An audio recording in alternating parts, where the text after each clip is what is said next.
जर कोणी तुम्हाला अपमानित केले, शिव्या दिल्या, तरीही शांत राहता येते का?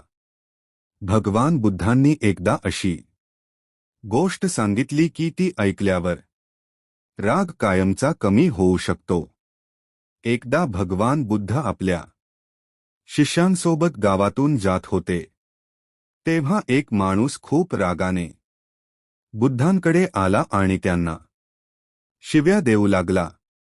तो माणूस म्हणाला, तू लोकांना चुकीचा मार्ग दाखवतोस. तू साधू नाहीस. पण बुद्ध शांत उभे राहिले. त्यांच्या चेहऱ्यावर अजिबात राग नव्हता.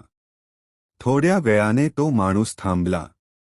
त्याला आश्चर्य वाटले की इतक्या शिव्या दिल्यावरही बुद्ध रागावत नाहीत. तो म्हणाला, मी तुम्हाला इतकं बोललो, तरी तुम्ही रागावलात नाही.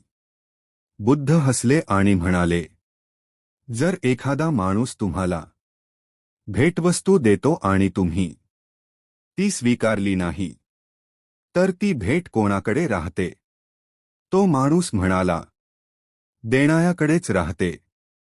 बुद्ध म्हणाले, तसंच मी तुझ्या शिव्या स्वीकारल्या नाहीत, म्हणून त्या तुझ्याकडेच राहिल्या.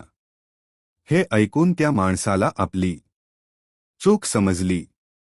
भगवान बुद्ध म्हणाले, राग धरणे म्हणजे दुसऱ्याला जाळण्यासाठी स्वतःच्या हातात निखारा पकडण्यासारखे आहे.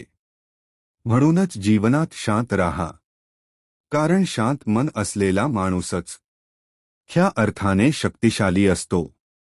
हा व्हिडिओ आवडल्यास लाईक आणि सबस्क्राईब करा.